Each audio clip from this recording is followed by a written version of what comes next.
오늘은 간단하게 10분 이내로 부동산의 투자 전략, 가장 현명한 전략은 무엇인지, 그리고 똘똘한 한 채 전략은 왜 승자가 되고 다주택 선택은 왜 패자가 되는지를 우리가 정확하게 한번 알아보도록 하겠습니다. 드디어 발표가 되었죠. 이미 발표가 되었습니다. 여러분들 너무나 잘 아실 거예요. 10일입니다. 내일이 취임식인데 내일 당장부터 다주택자 양도세 중과는 배제가 됩니다. 중과가 배제가 됩니다. 양도세는 없어지지가 않습니다. 1주택자, 1가구 1주택자에 대한 양도세 비과세는 특혜를 주는 거죠. 원래는 양도세가 없는데 1가구 1주택자에 대해서만 특혜를 주는 거고, 모든 이익이 나는 것에 대해서는 세금이 들어갑니다. 차익에 대해서는 반드시 세금이 들어간다. 그것이 무엇입니까? 그것이 바로 양도세입니다. 그래서 여기서 핵심적인 것은 양도세가 자체가 없어지는 것이 아니고 중과가 배제될 뿐이다 라는 거죠. 그러면 기본세율 45%에서 보유기간, 거주기간에 따라서 감면을 받게 될 겁니다. 네, 이것은 다주택자들에게 해당이 되는 거고 2주택, 3주택 다 마찬가지입니다. 네. 그리고 내일부터 일시적 2주택자 2년 내에 집팔면 양도세 비과세. 여기서 중요한 건 이거 뭐 다 아는 내용이니까 우리가 하도 지금 이미 기사를 통해서 다 알고 있는 거죠. 네. 그리고 여기서 중요한 거는 아까 말씀드렸던 보유입니다. 거주. 기존에는 보유. 네. 2주택자부터는 보유. 그리고 1주택자는 비과세 요건이 네, 거주와 보유 2년입니다. 그런데 이제는 분리가 됐어요. 그래서 양도세에 대한 감면이죠. 네. 감면은 기본세율 45%에서 보유기간과 거주기간을 각각 포인트로 둬서 감면을 해주겠다는 것입니다. 그러면은 보유와 거주가 같이 있을 때는 감면이 더 크겠죠. 네. 그리고 2주택자인 경우 내가 한 채는 살고 있다 그러면은 거주기간이 또 늘어나게 되면은 또 감면 포인트가 늘어날 거고, 여러분들 너무 잘 알고 있으니까. 그리고 이제는 뭐 지금 3주택자도 마찬가지예요. 지금 10억, 20억 올랐다 그러면 차익이 10억이죠. 그러면은 차익이 발생하기 때문에 우리가 그 차익에 대해서는 어떻게 됩니까? 네, 반드시 양도세를 내야 됩니다. 그것이 무엇이냐? 조세 형평주의고 자본주의에서 일어나는 아주 당연한 겁니다. 세금. 우리는 세금과 그리고 죽음은 피할 수가 없습니다. 우리가 받아들여야 돼요. 그러면은 우리가 절세 전략을 어떻게 가져갈 것인가? 그리고 절세 전략보다 더 중요한 것은 무엇입니까? 수익 전략이죠. 같은 돈을 내가 투자할 때 얼마나 수익을 키우느냐, 이것이 핵심 포인트가 된다. 그리고 보유, 거주기간 인정하고 다주택자 중과는 1년간 배제, 여기서 있죠. 기본세율 45% 너무나 잘 아실 거고, 거기에 따라서 보유, 거주기간을 우리 각각 포인트를 둬서 네, 기본세율에 따라서 감면을 해준다. 그럼 이제 답이 나온 겁니다, 여러분들. 자, 여러분들은 이제 핵심적인 사항들은 여기서부터 시작하는 거예요. 그 핵심적인 사항에 따라서 여러분들이 무엇이죠? 스트래티지, 전략을 짜야 되죠, 전략. 우리가 원하는 것은 이겁니다. 우리가 뻔히 아는 내용. 네, 지금 뭐 양도세 중과된다, 뭐 배제된다, 이거 1년간 한시적으로 보유기간, 거주기간 따로 45% 기본세율에서 뭐 차감한다는 거, 이거 뻔히 아는 내용이잖아요.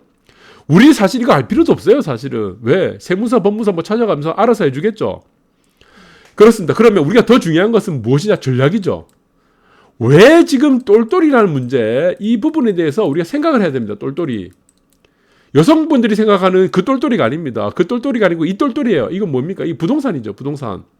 자, 그러면 기존에 우리가 생각했던 마인드는 무엇입니까? 똘똘이 전략을 할 수밖에 없었던 이유는 세금이 가장 컸어요. 이 문제가 아닙니다. 똘똘이로 가는 전략의 가장 핵심적인 이유는 전략적으로 수익을 더 크게 키우기 위해서입니다. 수익. 그러니까 지금 다주택자 못 버티냐, 아파트 매물 쌓이는 경기도, 서울에 한 채 있고 수도권, 경기도에 한 채 있으면은 어떤 전략을 선택해야 되겠습니까? 네, 경기도에 수도권, 네, 서울에 한 채 있으면은 경기도 걸 팔고 수도권에 똘똘이로 가는 전략이 가장 핵심적인 전략적 요소라는 겁니다. 그것이 무엇입니까? 수익이란 부분입니다. 그래서 다음 페이지를 보시면은, 자, 윤 정부에서도 똘똘한 한 채? 그러면은 세금 감면해 준다는데 왜 똘똘이로 가냐 이거죠. 똘똘이. 그 이름도 유명한 똘똘이. 노도강 매물 내는 다주택자. 그래서 이전의 전략은 어떻습니까? 우리가 스트레치를 보시면은 전략은 한 가지였습니다. 가장 좋은 전략은 모든 부동산이 다 오를 때죠. 그 시기는 이제 끝났어요. 모든 부동산이 다 오를 때. 예, 부동산 다 올라갈 때는 가장 좋은 전략이 뭐냐? 15억 원이라는 돈이 있습니다. 그러면은 이전의 전략은 무엇이죠? 새 채를 사는 겁니다. 어떤 새 채? 5억짜리 새 채를 사면 되죠. 왜? 다 같이 올라가니까. 그러면은 나는 한 채는 살고 있고 두 채는 무엇이죠? 어차피 올라가니까 두 채는 월세 수입을 받을 수 있다는 겁니다. 임대 수익을 누릴 수 있다는 전략이 가장 컸는데 지금의 전략은 무엇입니까? 이게 다 무너졌어요. 이게 이제 안 나타납니다. 무엇입니까? 양극화란 문제를 우리가 생각해야 됩니다. 이게 핵심적인 요소예요. 양극화. 양극화는 어떻게 나옵니까? 똘똘이만 올라가는 시대입니다. 똘똘이만. 역세권에 뭐 평지에 똘똘이만 올라가는 시대예요. 이거는 정부 지방도 마찬가지입니다. 광역시도 다 똑같고 다 똑같아요. 그러면은 전략적으로 여러분들이 가장 수익을 키울 수 있는 전략은 무엇이냐? 어차피 부동산은 합산 게임입니다. 합산 게임. 합산의 게임이죠. 그러면은 왼쪽으로 한번 가볼게요. 네, 쫙 왼쪽으로 밑줄 쫙. 그러면 이 사람이 15억 원을 현금을 갖고 있는 상태에서 이 사람이 가장 좋은 전략은 무엇입니까? 여기다 플러스 5억 원을 5억 원 정도를 대출을 받게 되겠죠. 대출 받을 수 있으면 대출을 받을 수 있겠죠. 이제 대출 풀리잖아요. 3에서 40% 풀린다. 그러면은 어떻게 할 수 있습니까? 20억짜리 집을 사는 게 낫겠죠. 그럼 최대 정도 4억 원이 아니고 정도 4억 원 정도 되겠네요. 그러면은 어떻게 1억 정도를 보태서 15억, 16억 정도면은 차라리 20억짜리 한 채 똘똘이를 사라는 겁니다. 똘똘이. 이것이 남는 겁니다. 이것이. 이 왜 그렇습니까? 내가 지금 15억 원을 가지고 다시 오른쪽 15억 원을 가지고 새 채를 사게 되면 5억 원짜리 새 채를 샀다. 이러면은 나중에 어떤 효과가 납니까? 이것이 이 새 채가 전부 다 3억 원이 될 수도 있다는 겁니다. 3억 원. 그러면은 20억짜리는 나중에 40억 원이 될 수가 있는데 다시 한번 깨끗하게 볼게요. 네, 20억짜리는 지금 또 마우스 어디 갔어?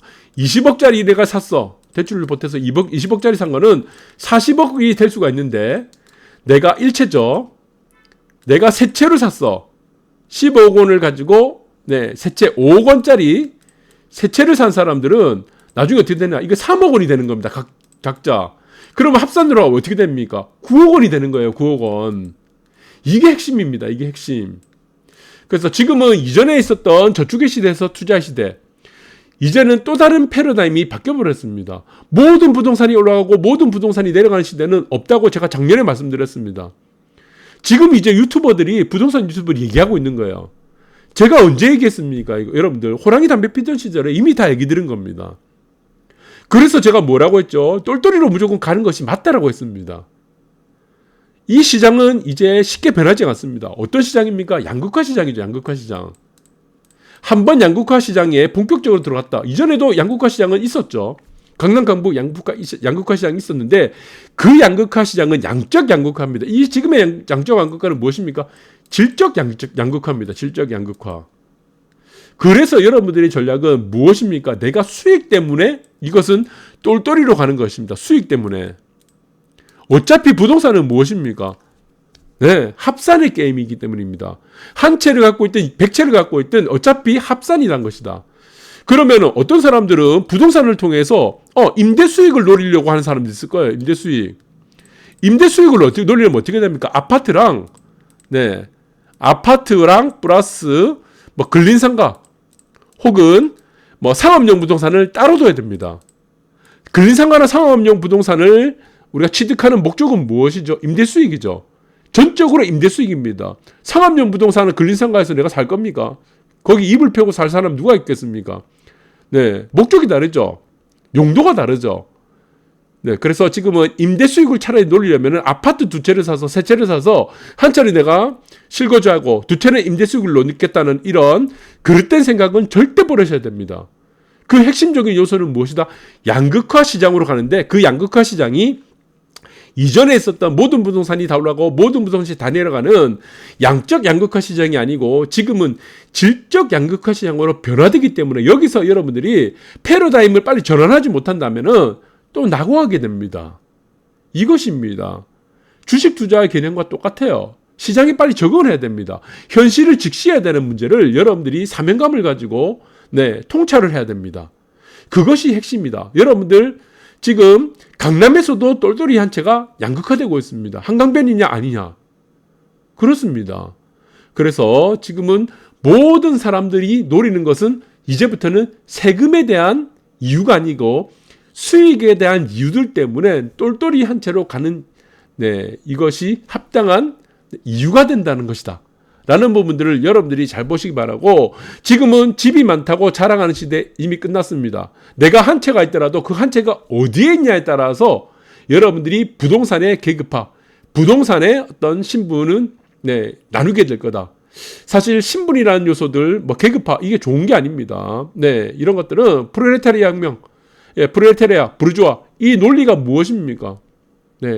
우리가 이 진보의 논리지만 진보든 보수든 결국에 무엇입니까? 결국에는 집이라는 문제는 무엇이에요? 사는 것입니다. 사는 것.